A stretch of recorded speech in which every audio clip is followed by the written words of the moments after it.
What's going on, people? So I think this might be no, it's not my last one. I still got a couple more. Either way, so one of these performance sort of follow-ups or whatever that I've been doing with a lot of my running shoes and whatnot lately.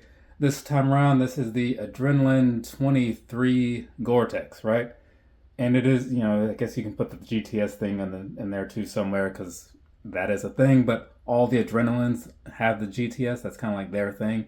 You just have the GTS as an option on certain other things like the Ghost, I believe, and what's like is the glycerin maybe? I mean, yeah, the glycerin has it too. There's a couple things.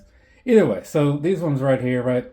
The thing about these, I broke them out today because it was kind of rainy. I had this run and it looked like it was going to be like raining possibly, right? So I figured I'll just wear these there and then I'll switch over to the Elite 5s. Yeah. But the rain kind of stood its ground, so I went with these for the whole thing, right? And I've been wondering when I'd get around to finally breaking these out and seeing how they actually work out and everything. And now that I know I can pass this on to you, they worked out great, right? They did. So I've got zero complaints. The Gore-Tex aspect of these, the whole waterproof thing, that's kind of the whole point there, right? That was fine. My feet were dry as a bone. The rest of me was just, it wasn't great. It wasn't a great day, people. But the feet were good, right? So that's cool. Under the foot, though, like as far as like the midsole goes, right? So let's talk about that because that matters. So first off, the outsole here, yeah, these things were like pristine up until like 6:30. But you would think, in a way, at least I would, that if something is waterproof, it's made for like the rain and all that stuff, that it would have some pretty good traction in that sort of situation. No, not so much, because there were certain areas like, and it was like on the pavement, where you know how pavement can be sometimes. It's like kind of like pebbly sometimes, not like cobblestone, but just I don't know. But there was that, and there was this other part that was a little smoother and stuff. There were a lot of areas where I was not feeling super safe in these because I could tell with like each step because I was moving in like a 7:15 for like a lot of it, and I was like, man, like I'm on thin ice right now. This could go wrong at any moment, right? But I kept doing it, just hoping for the best, and it all worked out. So that's the thing. As far as like the comfort and stuff, right? So this is a pretty stiff sort of foam that they had going on down here, right? It's a thing that happens. Now, if you're kind of like running a little slower, like when I kind of went with like the shorter steps and whatever, because I went for a jog after this and all that, just kind of getting my mind around things. And yeah, probably like close to like a 8:39 something pace or whatever. It was not great. Like I felt everything every step of the way. It was not okay. I mean, I'm a little older too, so that's a factor, I suppose, right? Can't say it isn't.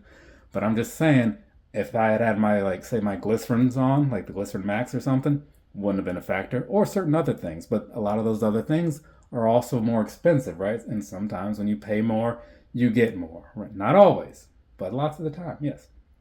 Now, past that though, once I started really moving, like I said, those 7s and 7:15s or whatever, yeah, things are pretty good in these. It didn't have like a lot of cushion, which is fine to me, right? When I'm moving, I don't want that because sometimes it slows you down.